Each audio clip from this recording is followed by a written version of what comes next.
આત્માને ઓળખ્યા વિના રહે. જો તમે કાગડો ને કોયલનો એક જ રંગ છે, કઈ ફરક ખરો? પણ ક્યારે ખબર પડે? જ્યારે વસંત ઋતુ આવે ને ત્યારે કોયલ જે ટહુકા કરે ને ત્યારે ખબર પડી જાય કે આ કોયલ છે અને આ કાગડો છે. પ્રાપ્તે તો વસંત સમયે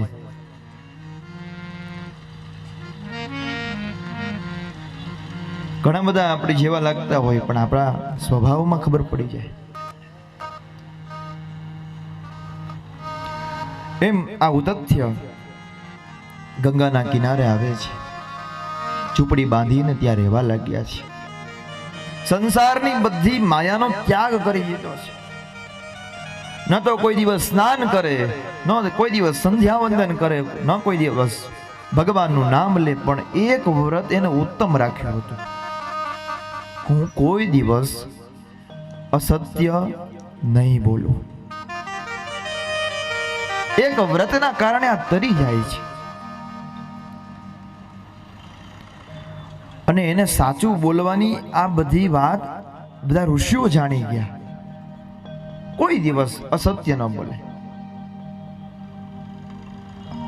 એટલે એનું નામ સત્યવ્રત રાખવામાં આવ્યું. અને જે પણ વસ્તુને આપણે એવો નિયમ લઈએ અને 12 વર્ષ સુધી પાલન કરવામાં આવે એટલે આપણી વાક સિદ્ધિ થાય, એ પરિપૂર્ણ થાય કે 12 વર્ષ સુધી હું અસત્ય નહીં બોલું. આપણે તો કદાચ નોંધ આપણું પાળી શકીએ, કારણ કે આપણે 24 કલાકમાં કેટલી વખત અસત્ય બોલતા હશે કોને ખબર.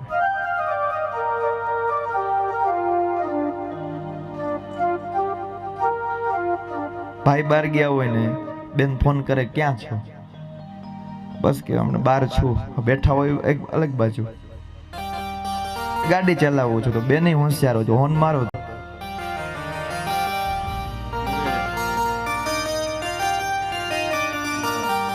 પછી કે હા તો વાંધો નહીં, આવો ત્યારે છાશ લેતા આવજો.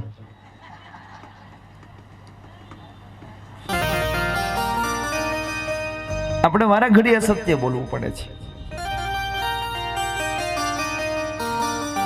કારણ કે મને ચિંતા થાય તમારું બધાનું મોઢું ગંભીર બની જાય ને, એટલે હું ચિંતા કરવા, એટલે મારે તમને ઊંઘ સમય પાછું હસાવવા પડે.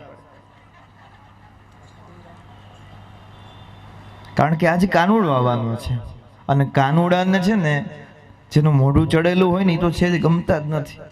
એટલે પ્રભાવતી ને બધી તમે કથા સાંભળી છે ને, બધા ચીટકા ભર્યા હતા કાનુડાએ.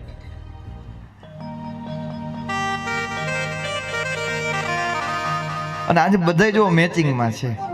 મને કે તમે શાસ્ત્રીજી મેચિંગમાં, મેં કીધું મને પછી બહુચરમાં કીધું શાસ્ત્રીજી તમે આ વખતે આ જ પહેરીને આવજો.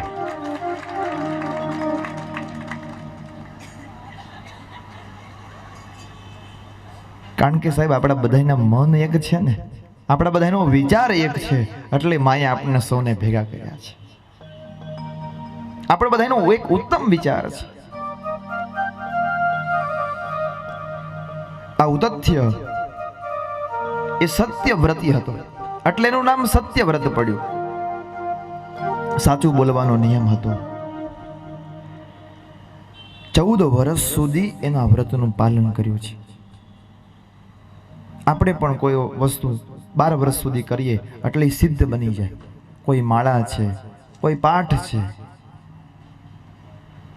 અને મને કેવા દો કે આનંદના ગરબા અમારા માઈ મંડળના લગભગ આ 6ઠું વર્ષ છે, બરાબર ને? એટલે હજી 6 વર્ષ બાકી છે, પછી આ માઈ મંડળ એક સિદ્ધ બની જશે. અત્યારે પ્રસિદ્ધ છે, આગળ સિદ્ધ બની જશે.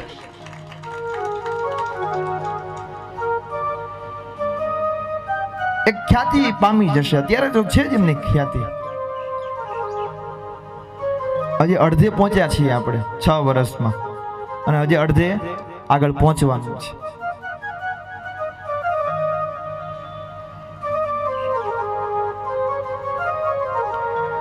સત્યવ્રત 14 વર્ષ સુધી સત્ય બોલવાનું વચન રાખે છે. અને આમ નામ એમના એ 14 વર્ષ નીકળી ગયા છે. ખૂબ પ્રસિદ્ધિ થઈ, એને આવું વ્રત રાખ્યું હતું. એટલે પોતાના આશ્રમમાં ઉતથ્ય બેઠા છે. એક દિવસ મહામૂર્ખ શિકારી શિકાર કરવા માટે આવે છે. યમરાજા જેવો ભયંકર લાગતો હતો. પોતાના બાણથી એક સુવરનું બચ્ચું હતું, સુવર હતું, એને બાણ ચલાવ્યું એટલે ઘાયલ થયું અને ત્યાંથી ભાગતા ભાગતા ઉતથ્ય મુનિના આશ્રમમાં આવે છે.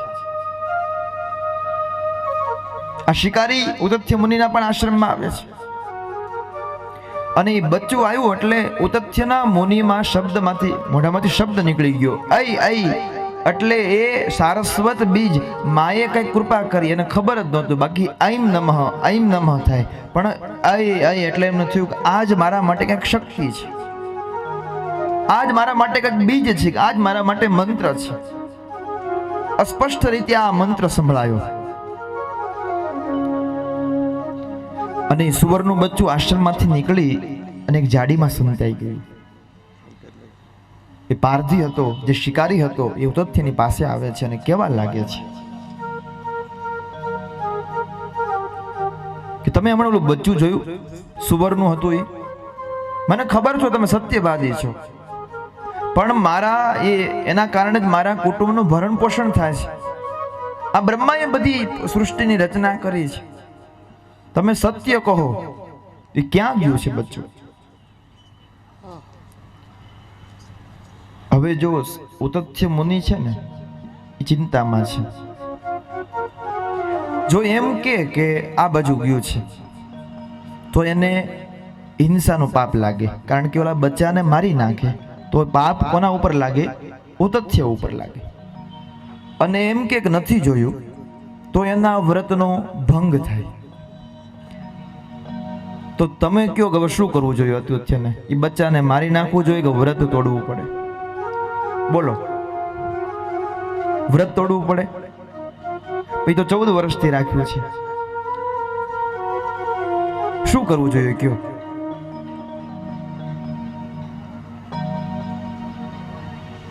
ઘણા બધા અલગ અલગ બધાનો મત છે. કદાચ કે હાલો ભાઈ વ્રત તોડવું પડે, કારણ કે હિંસા થાય એટલે આપણા શાસ્ત્રમાં કીધું અહિંસા પરમો ધર્મ.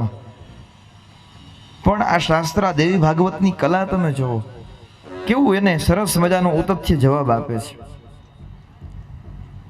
પેલા પારધી વારંવાર પૂછે છે, પણ સત્યથી એક ઉપર સત્ય છે, પરમ સત્ય છે.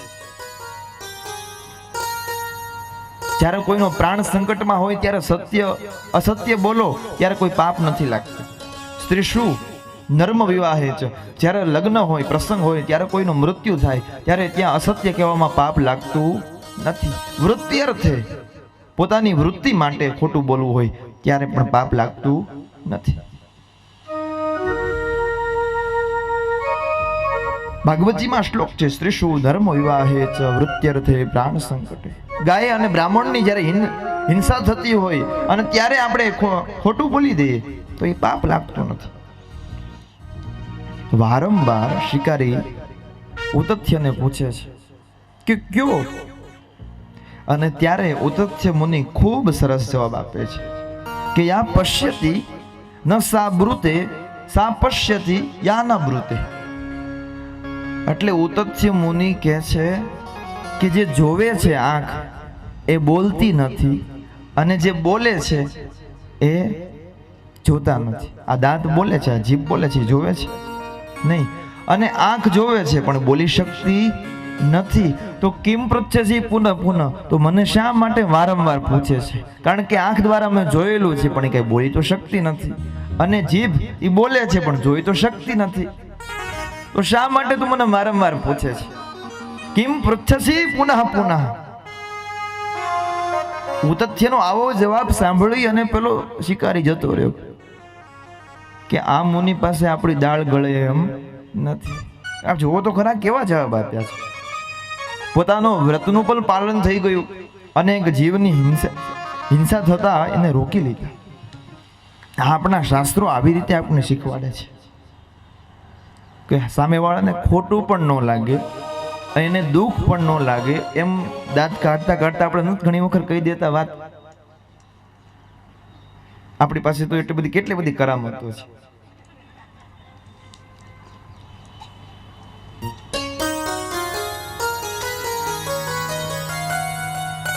ભગવતીની કૃપાથી એને જે એ જે શબ્દ મળ્યો હતો એને પોતાનું સારસ્વત બીજ માન્યું અને ઉતથ્યએ ખૂબ ઉપાસના કરી છે અને મા ભગવતીની કૃપાથી મહાન પંડિત થયા છે.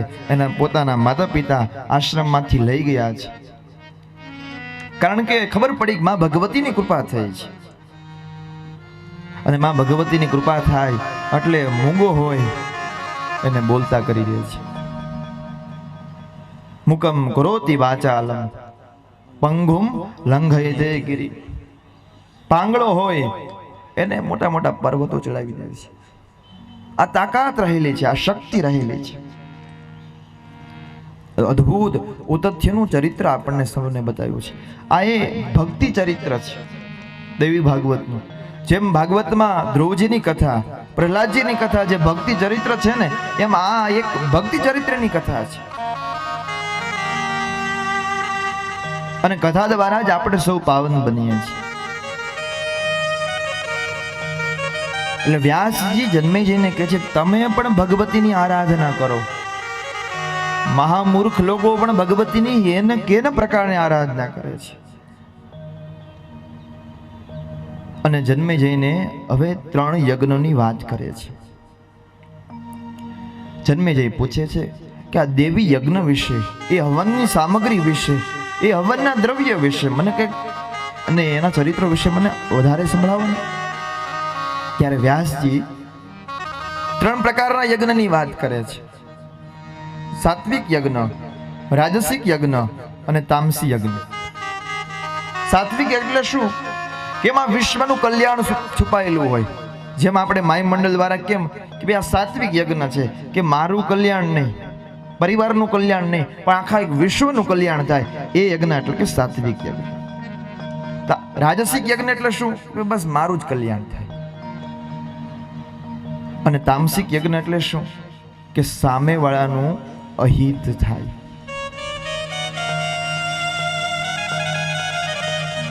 વ્યાસજી દ્વારા આગળ 4થો યજ્ઞ બતાવે છે, માનસી યજ્ઞ.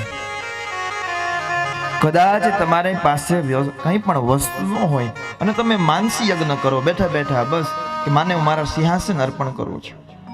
સોનાના સિંહાસન ઉપર માને બેસાડી સરસ મજાનું માને હું સુંદર મજાના સ્નાન કરાવું છું. સોનાના ઘરેણા અર્પણ કરું છું.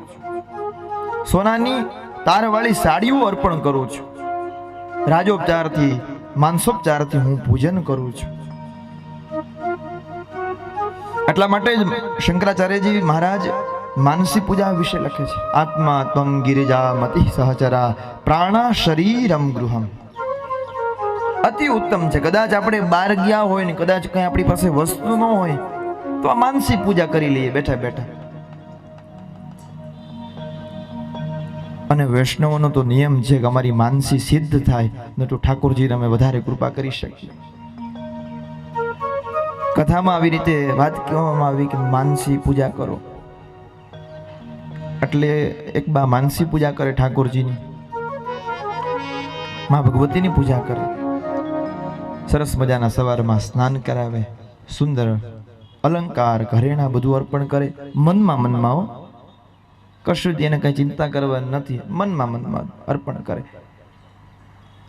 ચાંદીના વાટક્યામાં દૂધ અર્પણ કરે છે. એ દૂધ અર્પણ કરતા કરતા એમાં ખાંડ વધારે પડી ગઈ. ખાંડ વધારે પડી ગઈ એટલે બાને ચિંતા થઈ મનમાં. એટલે બા એમાંથી દૂધમાંથી ખાંડ કાઢવા જાય છે અને ત્યારે ઠાકોરજીએ હાથ પકડી લીધો કે અરે બા, તમે મનમાં પણ પૂજા કરો છો ને તમે લોભ છોડી શકતા નથી. આમાં ક્યાં તમારી કઈ ચિંતા કરવાની જરૂર છે? આમાં તો કદાચ 2 કિલો ખાંડ વપરાઈ જાય તો કઈ ચિંતા નથી, પણ મનથી અમુક એવા નબળા હોય ને કે મનથી ક્યાંય આપી ન શકે. આમથી આપવા માટે તો દિલ જોઈએ, ઉદારતા જોઈએ, તો આપી શકે બધા. તો આવી રીતે આપણે માનસી પણ યજ્ઞ કરી શકીએ, માનસી પણ પૂજા કરી શકીએ. જેવી આપણી શક્તિ એવી ભક્તિ. ગઈકાલે આપણે જોયું ને કે આપણા બધાની મતિ જ્યાં અટકી જાય છે ને ત્યાંથી ભગવતીનું ચરિત્ર પ્રારંભ થાય છે. આપણે તો બધા પામર મનુષ્ય છીએ, ભગવાન વિષ્ણુ એમ કહેતા હોય કે અમારી મતિ કઈ કામ કરતી નથી, તો એ ભગવતીને આપણે શું અર્પણ કરી શકવાના? વિશ્વની એવી કઈ વસ્તુ છે કે આપણે એને અર્પણ કરી શકીએ? કારણ કે બધું જ એનું છે. આ અણુ પરમાણુ જે કઈ ગણો એ બધું જ મા શક્તિનું છે, એ આદિ શક્તિનું છે. પણ આપણો ભાવ છે ને એ આપણો છે, એ આપણે અર્પણ કરી શકીએ છીએ. કરોડો રૂપિયાની સંપત્તિ હોય પણ ભાવ ન હોય, શુદ્ધ ભાવો પ્રભુ સ્થાપ્ય. હું વારંવાર કહું છું કે પ્રભુ આપણા ભાવને જ જાણે છે. ભાવમ ગ્રાહી જનાર્દન. જોયું કોઈ દિવસ તમે આટલી કથામાં કે પૈસા વાળાને ત્યાં ભગવાન ગયા હોય? કારણ કે ભગવાન પૈસાથી અમીર હોય એના ઘરે નથી જતા, પણ મનથી જે અમીર હોય ને એના ઘરે માં ભગવતી અને ભગવાન જાય છે.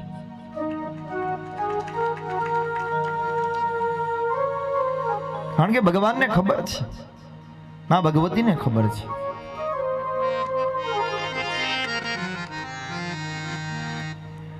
આવી રીતે સુંદર મજાના 3 યજ્ઞો બતાવ્યા.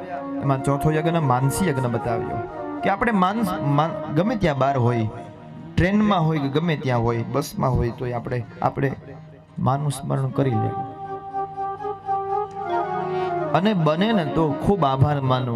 સવારમાં ઉઠો, બહાર ગયા હોય ત્યારે પણ માતાજીને કેવું, માં હું આવી ગયો છું. જાઉં ત્યારે કહું, માં હું જાઉં છું. અને માને આપણા દીકરા ગમે ભાષામાં બોલાવે ને કદાચ, તો માં ઈ સાંભળે જ છે. તો ઘણા લોકો એમ કે માં ઇંગ્લિશ સમજે? કનુભાઈ, હું કહું હા સમજે ને, ઇંગ્લિશ એ આવડે છે માને તો. કારણ કે વિશ્વની તમામ ભાષા એ માના ચરણોમાં છે. આદિ શક્તિ કોઈ હોય તો માના ચરણોમાં છે. તો એ માનો આપણે આભાર માનવો પડે. હાલો તમને ઇંગ્લિશમાં શું કહેવાય કીર્તન તમને શીખવાડ. Amba thank you, Amba thank you, Amba thank you very much.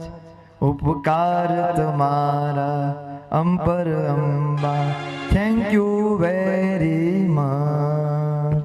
Amba thank you, Amba thank you, Amba thank you very much. ઉપકાર તમારા અંબર Amba, thank you very much.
માને બધી ભાષા આવડે છે.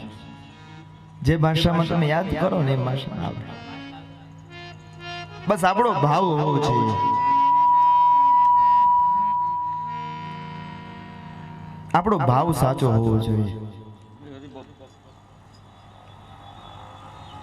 તો જ કારણ કે ફોરેનર્સ લોકો છે એની ભાષામાં મા ભગવતીને બોલાવે. કારણ કે એને શક્તિ તો મા ભગવતીએ જ આપી છે.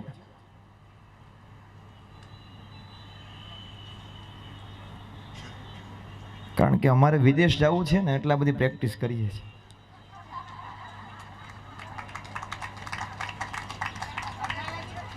જો માં ભગવતીની કૃપા થઈ જશે તો કથા ત્યાં જ થશે જ. અત્યારે બધી પ્રક્રિયાઓ ચાલુ છે. માના આશીર્વાદ હશે તો વિદેશની કથાઓમાં જાશું. બસ અત્યારે બધી પ્રક્રિયાઓ ચાલુ છે. હા ત્યાં આપણે બહુચરમાનો ગરબો કરવો છે, પણ પેલા મને પહોંચવા દેજો. તમે બધા બસ ચાલાક બહુ, પેલા તમે તમારું કરી લ્યો, પણ મારું તો હવે. અમને લઈ જજો જોબ કરવા. પણ એ તો માં ભગવતીની જ્યારે ઈચ્છા હશે ત્યારે જાશું બધા કાગળિયાઓ, ત્યારે પ્રોસેસમાં છે. પણ એ બધી તો ગૌણ વસ્તુ છે. પણ માં ભગવતી આપણી બધી ભાષાઓ માં સમજે છે. જે ભાષામાં તમે યાદ કરો તો 3 યજ્ઞનું ખૂબ મહત્વ બતાવ્યું. ચોથો માનસી યજ્ઞ છે. માનસી સેવા છે કે તમે ગમે ત્યારે તે ગમે ત્યાં બેઠા હોય ત્યારે માં અત્યારે બેઠા છો તો અત્યારે તમે માનસી સેવા કરી શકો છો. માં ભગવતીની અતિ ઉત્તમ છે. મનમાં બેઠા બેઠા માં ભગવતીનું સ્મરણ કરો.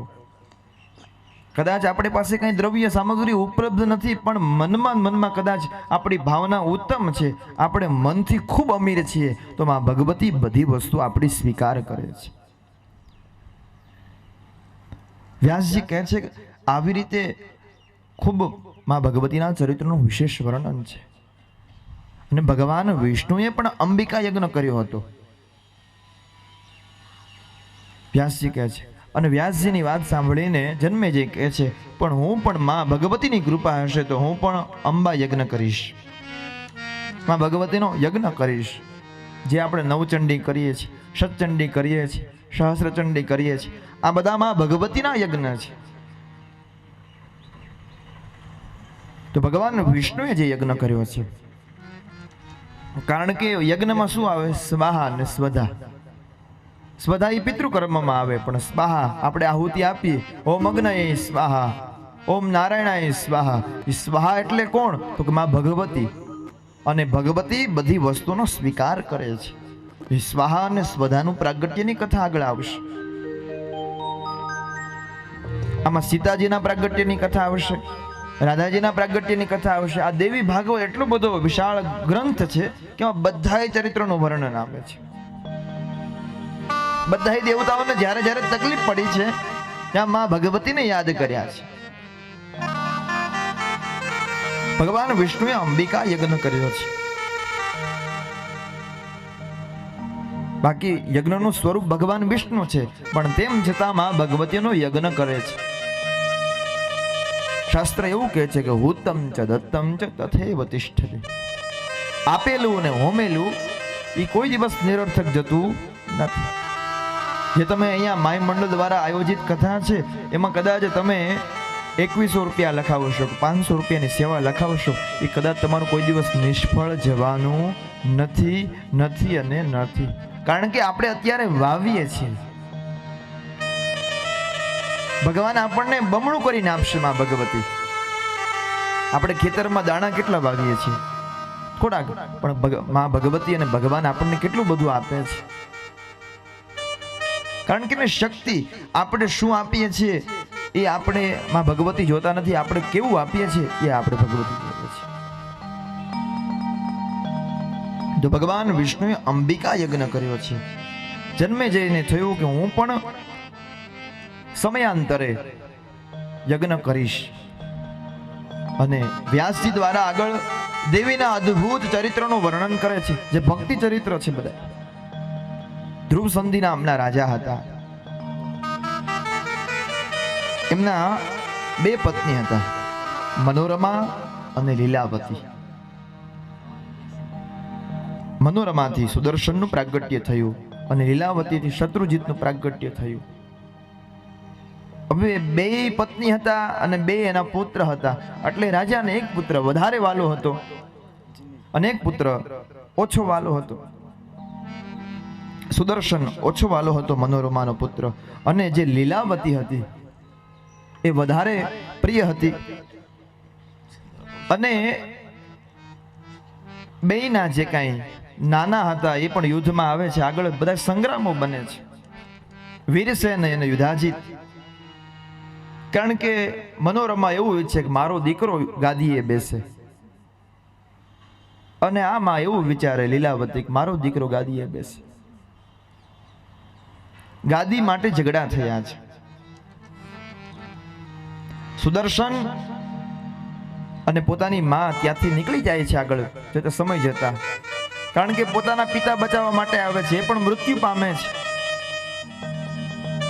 ત્યારે વિદલ નામના જે મહામંત્રી હતા એ ભરદ્વાજના આશ્રમમાં જાય છે અને માં ભગવતી સુદર્શનની રક્ષા કરે છે, કારણ કે સુદર્શનને નાનપણથી જ માં ભગવતીના દેવી ચરિત્ર સાંભળ્યા હતા, એટલે મહાપરાક્રમી બન્યા હતા.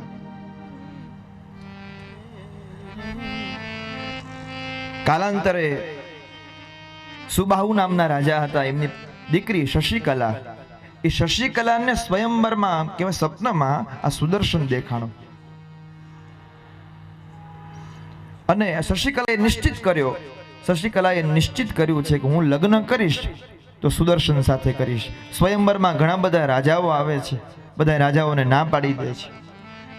સુબાહુ ખબર છે કે સુદર્શન પાસે કોઈ પણ વ્યક્તિ નથી. આ બાજુ પોતાનો સામે ભાઈ હતો લીલાવતીનો દીકરો, એ પણ સામે લડવા માટે આવે છે, અને ત્યારે માં ભગવતી સ્વયં સૈન્યના અલગ અલગ પ્રકારો લઈ અને માં ભગવતી સુદર્શનની રક્ષા કરે છે. આ ખૂબ વિશેષ એક ચરિત્ર છે કે ગમે એટલા રાજાઓ હોય, ગમે એટલો ધનવાન વ્યક્તિ હોય, પણ અંતે તો માં ભગવતીના ચરણમાં જવું પડે છે. ભગવતી વગર કોઈનો ઉદ્ધાર નથી. આશરો એક જ છે છેવટે. આપણે તે જો માનવ બધા છેલ્લે હારી જઈએ તો શું કહે કે માં હવે તું કલ્યાણ કરજે, હવે તું અમને સાચવી લેજે, કારણ કે આશરો એક તમારો.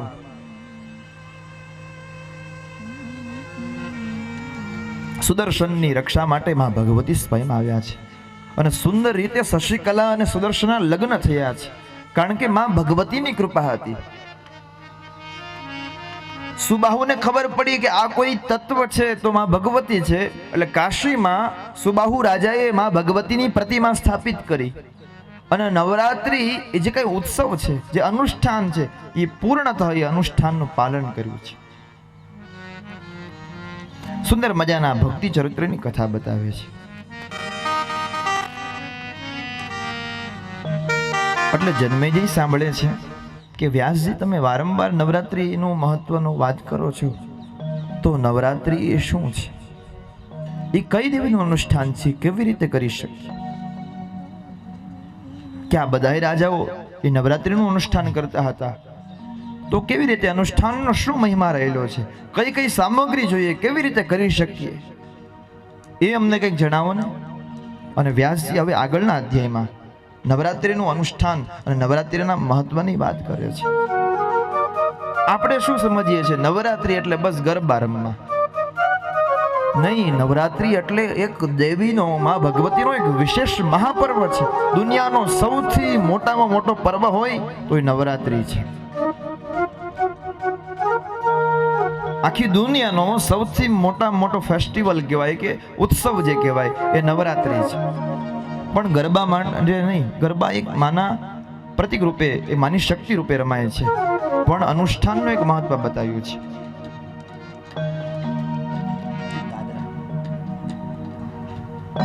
નવ નોરતા, નવ ભગવતીના ચરિત્રો જો આપણે પ્રથમ શૈલપુત્રી છે, નવે નવ દુર્ગા છે, એ નવે નવ દુર્ગાની પૂજા બતાવી છે. કયા દિવસે કેવી રીતે કઈ કન્યા શું કરવામાં આવે એનું ખૂબ મહત્વ બતાવે છે.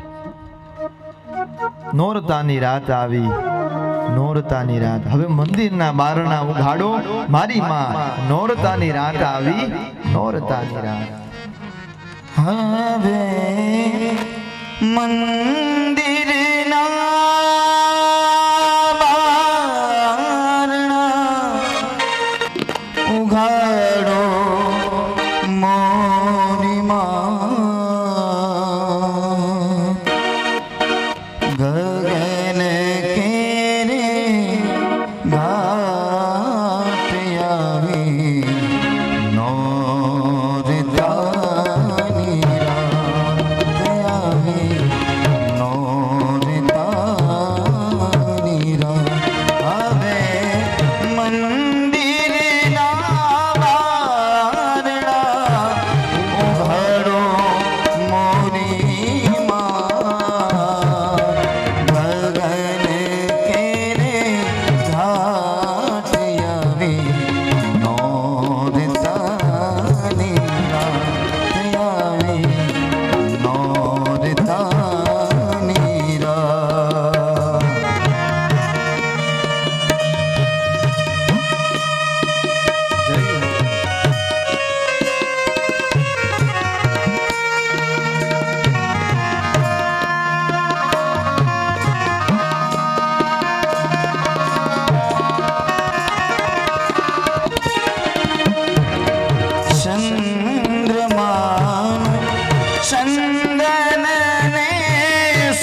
ચંદ્રમા ચંદનાને સૂરજનું અંકુ આસમાની ઓઢણીમાં આસમાની ઓઢણીમાં તપકિયાની ભા ગગન કેરે ઘાટયમી નોરતાની રા આવે નોરતાની રા આવે નોરતાની નોરતાની રાત આવી, નોરતાની રાત. તમે ચિંતા ન કરતા, હું ગરબે રમાડીશ તમને. પણ પેલા આપણે થોડું પૂજનનું જે કઈ મહત્વ છે એ આપણે શ્રવણ કરીએ. જન્મેજય વ્યાસજીને પૂછે છે કે, હે બ્રાહ્મણ શ્રેષ્ઠ, આ નવરાત્ર એટલે શું, ક્યારે કરવું અને કેવી રીતે કરવું, એ વ્રતનો મહિમા અમને જણાવો. આસો જે નવરાત્રી છે એનું વિધાન કેવી રીતે છે, આ નવરાત્રનું ફળ શું છે? વ્યાસજી કહે છે, રાજન, મંગળદાયી એ નવરાત્રી વિશે હું તમને કહું છું, તે તમે સાંભળો. આપણે ચૈત્ર નવરાત્રી અને આસો નવરાત્રી એ ખૂબ પ્રસિદ્ધ નવરાત્રી છે. બાકી અમુક ગુપ્ત નવરાત્રી છે. જે શાકંભરી નવરાત્રી આવે એનું પ્રાગટ્ય આવશે ત્યારે એની વાત કરશું. પણ ચૈત્ર નવરાત્રી અને આસો એ નવરાત્રી એ ખૂબ આપણે પ્રસિદ્ધ છે. એમાં આપણે ઉપાસના કરીએ છીએ. અને આમાં ઉપાસના કરવામાં આવે તો બંને ઋતુ જ્યારે હોય છે, શરદ ઋતુ અને વસંત ઋતુ, એ સમયે ખૂબ રોગશાળો હોય છે. અને એ રોગમાંથી રક્ષણ કરવા માટે માં ભગવતી કહે છે કે આ વ્રતનું પાલન કરવું જોઈએ. આપણા દરેક ઉત્સવો છે, આપણા દરેક જે કંઈ પર્વો છે, એના પાછળ કંઈક એક વૈજ્ઞાનિક રહેલું છે. આપણે જે કંઈ તિલક કરીએ છીએ એ તિલકનો એક મહિમા રહેલો છે કે અહીંયા બ્રહ્મરંધ્ર આવે અને અહીંયા સ્થિર બને આપણું મન, એટલા માટે અહીં તિલક લગાડવા માટે આવે છે. આપણે જે નાડાછડી બાંધીએ તો અહીંયા 3 નાડીઓ છે, એનું સારી રીતે રક્ષણ થઈ શકે એટલે નાડાછડી બાંધવામાં આવે છે. દરેક ક્રિયાઓમાં, દરેક પર્વમાં કંઈક ને કંઈક આપણી એક મહાન વૈજ્ઞાનિક કારણ રહેલું છે. એમના આમ કંઈ ઉજવવામાં નથી આવતું. ખાલી આપણા ઋષિઓ બહુ જ્ઞાની હતા, એમને ખબર છે, એટલે એમને આ બધું પ્રસ્થાપિત કરેલું છે. પછી આપણે કાલાંતરે ખાલી ગરબા પૂરતું સીમિત કરી દીધું. એ પણ એક ભક્તિ છે, પણ એ વિશેષ તો પૂજનનો મહિમા છે. એ સમય અનુષ્ઠાન પૂર્વક માં ભગવતીના સ્તોત્ર કરવામાં આવે, નવારણ મંત્રના પાઠ કરવામાં આવે, બ્રાહ્મણોને બોલાવી ચંડી પાઠ કરવામાં આવે. જે કંઈ તમારા મનોકામના હોય બધી સિદ્ધ થાય છે. આપણે તો બધું પશ્ચિમી સંસ્કૃતિને સ્વીકારવા માંડ્યા કે ભાઈ બધા એ લોકો જે પણ ઉત્સવ એ આપણું સ્વીકારવા માંડ્યા ને આપણે એમનું સ્વીકારવા માંડ્યા. પણ જ્યારે આખા વિશ્વમાં કોઈને કપડાં પહેરવાનું ભાન નહોતું ને સાહેબ, તેથી આપણા ભારતમાં રામ રાજ્યની સ્થાપના હતી. આપણી સંસ્કૃતિ ઉપર આપણને તો ગર્વ હોવું જ જોઈએ. એ લોકો એમ કહે છે કે ભાઈ ટીવી આ શોધ અમે કરી. અરે ભાઈ, જ્યારે ટીવીની શોધ નહોતી થઈ ત્યારે મહાભારતમાં ધૃતરાષ્ટ્ર ને સંજય બધી આખી કથા કહેતા હતા, લાઈવ કહેતા હતા કે આજે યુદ્ધમાં આમ થયું, આજે યુદ્ધમાં આમ થયું. જ્યારે કોઈ વિમાનની શોધ નહોતી થઈ તમારે ત્યાં અમારા ભગવાન પુષ્પક વિમાનમાં વિચરણ કરતા હતા, ભગવાન રામ. તો આપણા બધા એવું કહેવાય છે કે નાલંદા વિશ્વવિદ્યાલય છે બિહારમાં, એ વિશ્વવિદ્યાલય 6 મહિના સુધી ફોરેનર્સ લોકોએ આપણી વિશ્વવિદ્યાલય સળગાવી દીધી અને એમાંથી ઋગ્વેદ નામનો જે કંઈ ગ્રંથ હતા એ લોકો લઈ ગયા, એમાંથી આયુર્વેદ મોટા મોટા તંત્ર બધા પ્રયોગો કર્યા અને સરસ રીતે બધું રૂડું કર્યું ને કીધું આ બધું અમે બનાવ્યું, પણ આ બધું તો આપણું સાહિત્ય છે. જ્યારે એ લોકોને ખબર નહોતી સોનું એટલે શું, ત્યારે ભગવાન દ્વારકાધીશ સોનાની નગરીમાં બિરાજમાન હતા. કદાચ હું તો વારંવાર કહું છું, ચીનને પોતાની દિવાલ ઉપર ગર્વ હશે, જાપાનને પોતાની ટેકનોલોજી ઉપર ગર્વ હશે, અમેરિકાને પોતાના ડોલર ઉપર ગર્વ હશે, પણ મને મહાભારતની સંસ્કૃતિ ઉપર ગર્વ છે. અહીંયા તો આપણે ગંગાને પૂજીએ છીએ, ગાયને પૂજીએ છીએ, ગીતાને પૂજીએ છીએ, વૃક્ષોની પૂજા કરીએ છીએ, સૂર્યનારાયણની પૂજા કરીએ છીએ, કારણ કે બધાને આપણે આભાર માનીએ છીએ. અદ્ભુત સંસ્કૃતિ છે આપણી. એ તો ભારત બહાર જાવ ત્યારે ખબર પડે કે ભારત શું છે. બરોબર ને દિલીપભાઈ? ત્યારે આપણને અહીંયા ખાલી હરિદ્વાર જાવ ને તો ખબર પડી જાય કે ઘર તો સાંભળે જ તરત. પછી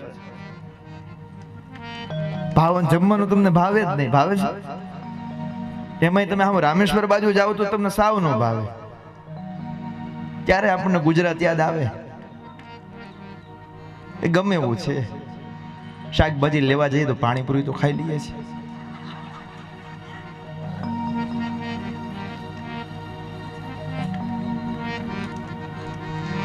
ઘર ઈ ઘર છે.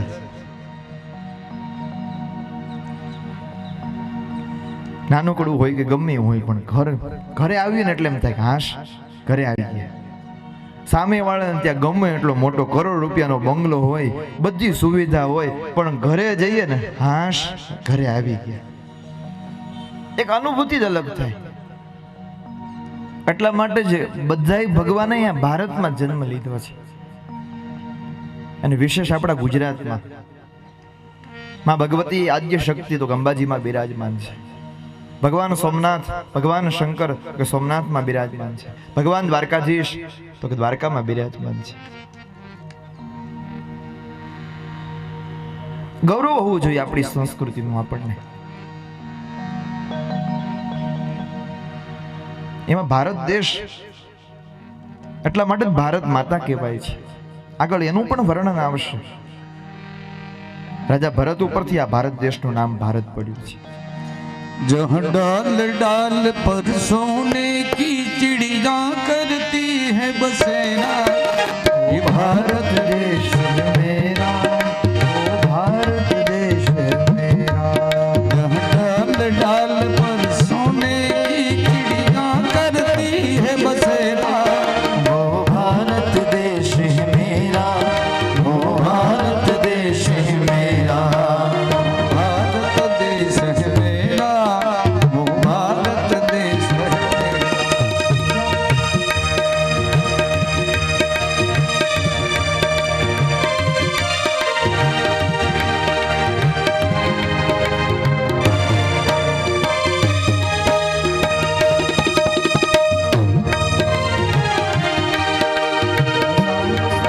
जहाँ गंगा यमुना कृष्णा और कावेरी बहती जाए,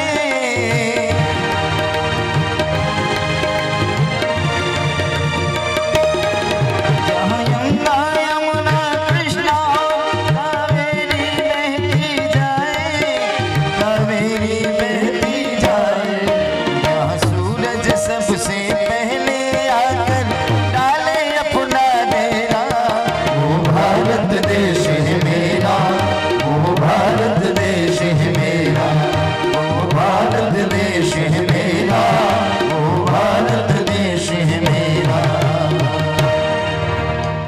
वो भारत देश है मेरा, वो भारत देश है मेरा. આ ભારત દેશમાં દૂધની નદીઓ વહેતી હતી, ઘીની નદીઓ વહેતી હતી. કેટલું બધું આપણે પાસે ભાષા વૈભવ ને કેટલું બધું સામ્રાજ્ય આપણી પાસે હતું. આપણને આપણી સંસ્કૃતિનું ગૌરવ હોવું જોઈએ, આપણા ધર્મનું આપણને ગૌરવ હોવું જોઈએ. તો એ નવરાત્રી મહિમા વ્યાસજી જન્મેજયને સંભળાવે છે. કે શરદ ઋતુ અને વસંત ઋતુના જે ચૈત્ર અને આસો જે નવરાત્રિ છે એ નવરાત્રિમાં વિશેષ પૂજન કરવામાં આવે ભગવતીનું, તો તમામ પ્રાણી માત્રનું કલ્યાણ થાય છે. શુભ દિવસે જમીન ઉપર સરસ મજાનો મંડપ બનાવવામાં આવે, ચંદરવો લગાડવામાં આવે, ચારે બાજુ તોરણો લગાડવામાં આવે. વેદોના પારંગત બ્રાહ્મણો, વિદ્વાન બ્રાહ્મણો વેદ મંત્રના નાદ કરતા હોય અને પડવાના દિવસે સમુદ્રમાં નદીઓમાં સ્નાન કરી અને આપણે ધન્ય બનીએ. જે નિયમો બતાવ્યા છે દેવીના પાઠ કરવા માટે, કાં તો 9 દિવસ માટે ચંડી પાઠ કરતા હોય, કોઈ 5 દિવસ માટે, જે પ્રમાણે નિવારણ મંત્ર કે જે તમારી શક્તિ હોય એ પ્રમાણે સંકલ્પ કરવો. પુણ્ય વાચનનું પૂજન કરવું, સ્વસ્તિ વાચન કરવું, કળશની પૂજા કરવી અને મા ભગવતીની પ્રતિમા બિરાજમાન કરી અને માની સુંદર સ્તુતિ કરવી. શાસ્ત્રમાં અલગ અલગ પ્રકારની પૂજા બતાવી છે. ખાલી એક ઉપચારથી પૂજા થઈ જાય, કઈ સમય ન હોય ને 2 હાથ જોડીને પગે લાગી લ્યો કે હે માં મારી પૂજા તમે સ્વીકાર કરજો, એટલે બધું આવી ગયું. તમારી શક્તિ છે તો તમે 10 ઉપચારથી પૂજા કરી શકો, એનાથી વધારે શક્તિ છે 16 ઉપચારથી પૂજા કરી શકો, એનાથી વધારે શક્તિ છે તો રાજોપચારથી પૂજા કરી શકો. તમારી શક્તિ એવી ભક્તિ. સુંદર મજાના મા ભગવતીને વસ્ત્રો અર્પણ કરવા. ખડગમ ચક્ર ગદેશુ ચાપ પરિઘાન છૂલમ ભૂષુંડીમ શિરઃ. માં ભગવતી સરસ મજાનું પોતાનું સ્વરૂપ બિરાજમાન હોય અને આપણા કલ્યાણ માટે માં ભગવતી આપણું રક્ષણ કરતી હોય. કળશમાં તીર્થ નદીના જળ પધરાવી માને સ્નાન કરાવવું, સુંદર મજાના વાજિંદ્ર વગાડવા, સુંદર મજાની સ્તુતિ કરવી. માં ભગવતી ખૂબ પ્રસન્ન થાય. આપણા શાસ્ત્રમાં કેટલી બધી સ્તુતિઓ છે, ગુજરાતીઓમાં ઘણી બધી સ્તુતિ છે, આનંદનો ગરબો છે. માં ભગવતી બધાયથી પ્રસન્ન થાય છે. શક્તિ દેજે માં તું ભક્તિ દેજે, દુનિયાના દુઃખ સહેવાને માં શક્તિ દેજે, ભક્તિ દેજે, દુનિયાના દુઃખ સહેવાને માં શાંતિ ચરણે ગાવે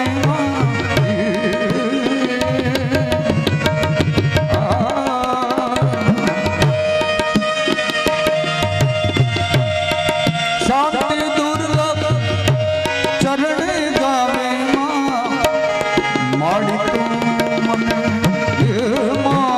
તું મને માડી તું મને ખોડે લે હે જગ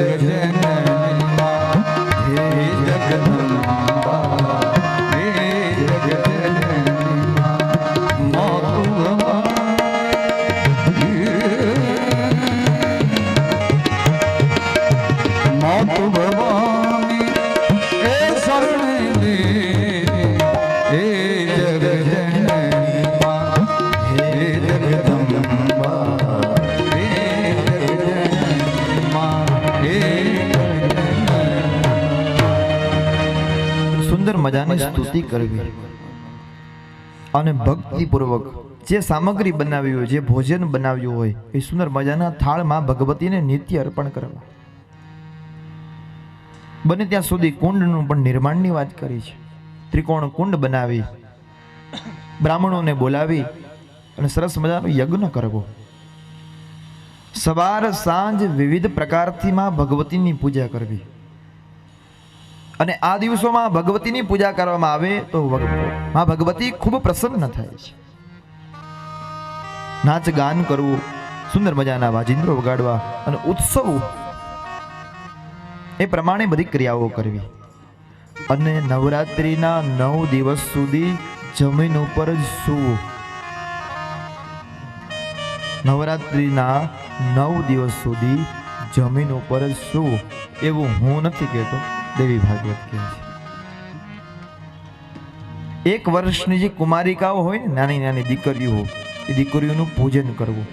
રોજ એકની સંખ્યા પ્રમાણે આગળ આગળ વધારતું જવાનું. આજે 1, કાલે 2, એવી રીતે વધારતું જવાનું. કારણ કે 1 વર્ષની જે દીકરીઓ છે સ્વયં દુર્ગાનું સ્વરૂપ છે. મોટા મોટા વ્યક્તિઓ હોય એ પણ નાની નાની બાળકીઓની પૂજન કરે છે, એના પગ ધોવે છે. એટલા માટે જો રાંદલ હોય ત્યારે નથી ગોળણી પૂજતા અને એમને પગ ધોતા. કેમ? એ સ્વરૂપ છે માં ભગવતીનું.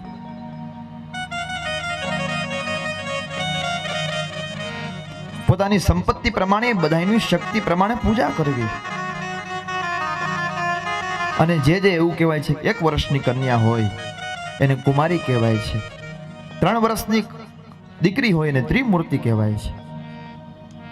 4 વર્ષની દીકરી હોય એને કલ્યાણી કહેવાય છે.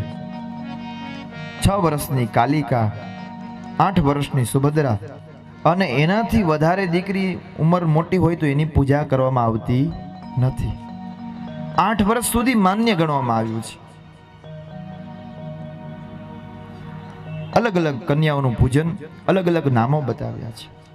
અને કન્યાનું પૂજન કરવાથી આપણા જે કઈ દુઃખ દારિદ્ર હોય એ બધું દૂર થાય છે. અલગ અલગ માં ભગવતીના સ્વરૂપ છે. કદાચ કોઈને પુત્ર પૌત્રાદિ જોતવા હોય, વિજય જોતો હોય તો જગદંબાની નિરંતર પૂજા કરવી જોઈએ. શત્રુઓનો ભય રહેતો હોય તો કાલિકાની પૂજા કરવી જોઈએ.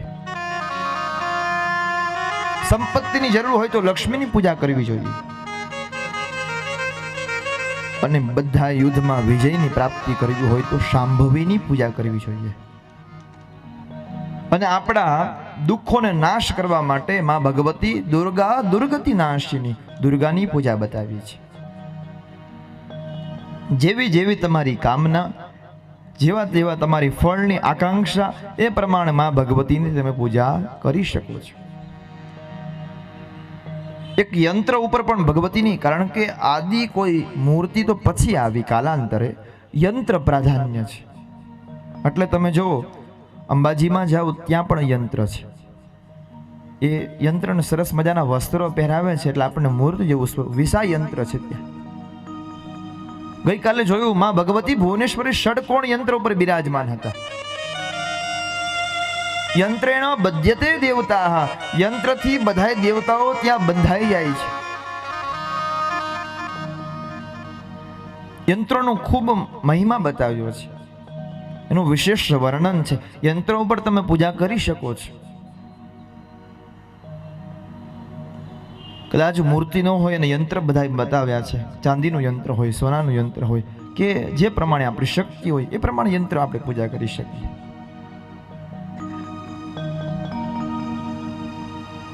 તો એ યંત્રનું એક ખૂબ મહત્વ બતાવ્યું છે. અલગ અલગ જે 9 દુર્ગા છે, પ્રથમમ શૈલપુત્રી ચ, દ્વિતીયમ બ્રહ્મચારિણી, તૃતીયમ ચંદ્રઘંટેતિ, કુષ્માંડેતિ, ચતુર્થકમ પંચમમ સ્કંદમાતેતિ, ષષ્ઠમ કાત્યાયનીતિ ચ, સપ્તમમ કાલરાત્રિતિ, મહાગૌરીતિ ચ, અષ્ટમમ નવમ સિદ્ધિદાત્રી ચ, નવદુર્ગાઃ પ્રકીર્તિતાઃ. આ 9 દુર્ગા અલગ અલગ દિવસના અલગ અલગ નામ છે માતાજીના. હે કુમારીમ પૂજયામ્યહમ, સ્ત્રી મૂર્તિમ પૂજયામ્યહમ. જ્યારે દીકરીઓની પૂજા કરતા હોય એના પણ શ્લોકો બતાવ્યા છે. બ્રાહ્મણ, ક્ષત્રિય, વૈશ્ય, શૂદ્ર, આ 4 વર્ણની દીકરી આપણે લઈ શકીએ છીએ પૂજા માટે.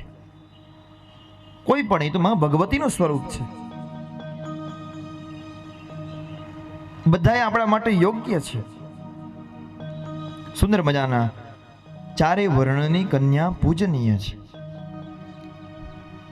અને કદાચ નવરાત્રિમાં પૂજન આપણાથી ન થઈ શક્યા તો આપણે 8મના દિવસે પણ પૂજન કરી શકીએ. અષ્ટમ્યામ, ચતુર્દશ્યામ, નવમ્યામ ચેકચેતસઃ. 8મ છે, 10મ છે, 9મ છે. કદાચ આપણે ખબર હોય ભાઈ કાલાંતરે આપણે બહાર જઈએ એટલા માટે 8મના વધારે નિવેદ અર્પણ કરવામાં આવે છે, માતાજીને નૈવેદ્ય અર્પણ કરવામાં આવે છે.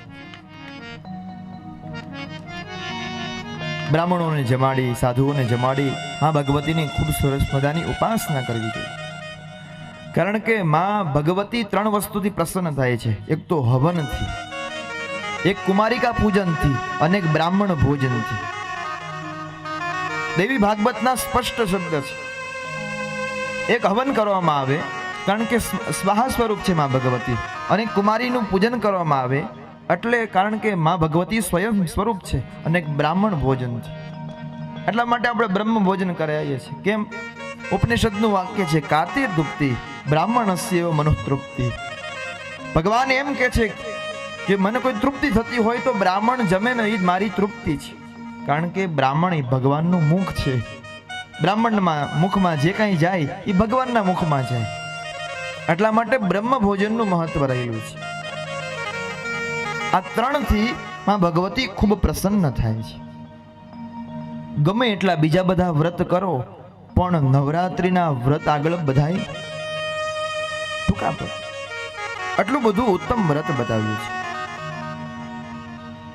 અને જેને જેને આ નવરાત્રિનું વ્રત નથી કર્યું એ ધનવાન એ કેવી રીતે બની શકે? એ પુત્રવાન કેવી રીતે થઈ શકે? કારણ કે વિદ્યા, ધન સંપત્તિ વગેરે કોઈ આપનાર હોય તો આ નવરાત્રિનું વ્રત છે. પણ બધાએ જે નિયમો બતાવ્યા છે, સંયમ પૂર્વક 9 દિવસ આ ભગવતીનું પૂજન કરવું.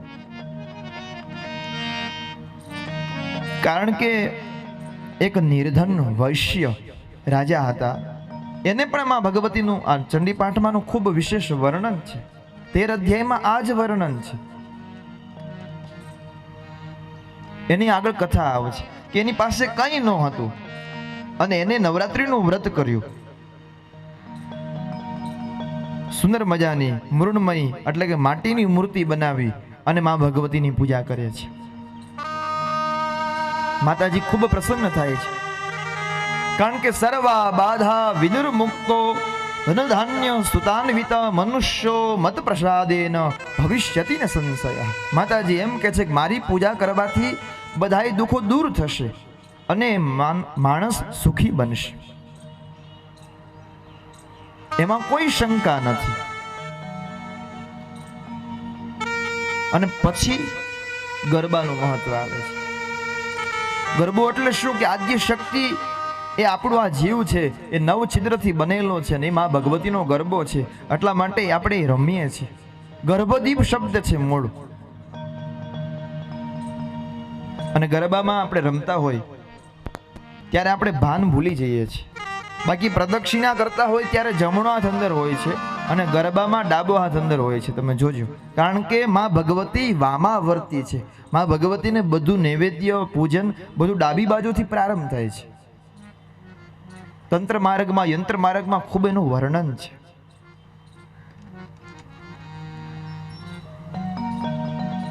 અને જે આપણા પ્રસિદ્ધ જે ગરબા છે એમાં ભગવતીના અલગ અલગ વર્ણનો બતાવ્યા છે. એ વલ્લભ ભટ્ટ કોઈ કે વલ્લભ ભટ્ટે બધાએ આ ગ્રંથો વાંચ્યા હતા.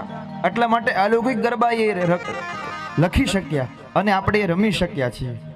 પછી અત્યારના જે બધા ગરબા આવી ગયા એ નહીં, પણ જેમાં કંઈક દેવીનું વર્ણન હોય, શક્તિનું વર્ણન હોય, એ આપણા માટે કલ્યાણકારી છે. તો માં ભગવતી જલ્દી પ્રસન્ન થાય છે. અલગ અલગ રાજાઓએ માં ભગવતીની પૂજા કરી છે. નવરાત્રિનું ખૂબ મહત્વ બતાવે છે. હવે તમે એટલા બધા ગંભીર બની ગયા, નવરાત્રિનું મહત્વ કીધું છે તો 5 મિનિટ માટે માતાજીનું આરાધન એટલે માતાજીનો ગરબો 5 મિનિટ માટે રમી લઈએ. 5 જ મિનિટ વળી આપણા સ્થાને બેસી જશું. આવો સરસ મજાનો તમારા જગ્યા ઉપર કદાચ ઊભા થઈને પણ રમી શકો છો. જ્યાં તમને યોગ્ય લાગે ત્યાં આવો 5 જ મિનિટ માટે માં ભગવતીનો આપણે ગરબા દ્વારા માં ભગવતીની આરાધના કરીએ. આવો રજનીભાઈ આવો.